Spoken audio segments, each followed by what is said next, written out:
Label propagation algorithm. Label propagation is a semi-supervised machine learning algorithm that assigns labels to previously unlabeled data points. At the start of the algorithm, a generally small subset of the data points have labels or classifications. These labels are propagated to the unlabeled points throughout the course of the algorithm. Within complex networks, real networks tend to have community structure. Label propagation is an algorithm for finding communities. In comparison with other algorithms, label propagation has advantages in its running time and amount of a priori information needed about the network structure. No parameter is required.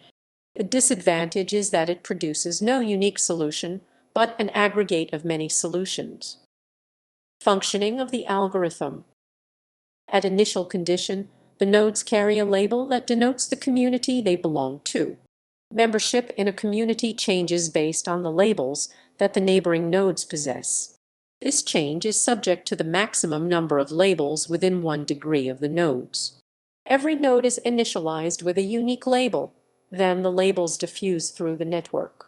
Consequently, densely connected groups reach a common label quickly.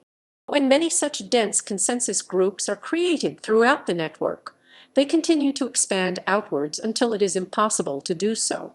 The process has 5 steps. 1. Initialize the labels at all nodes in the network. For a given node x, cx0 equals x. 2.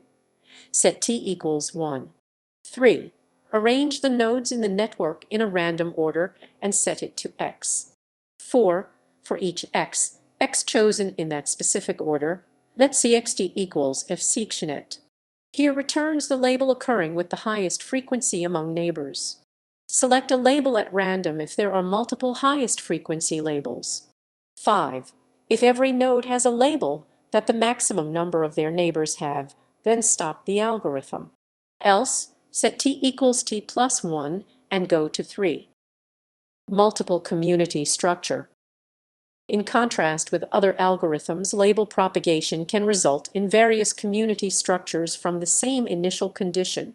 The range of solutions can be narrowed if some nodes are given preliminary labels while others are held unlabeled. Consequently, unlabeled nodes will be more likely to adapt to the labeled ones. For a more accurate finding of communities, Jacquard's index is used to aggregate multiple community structures containing all important information.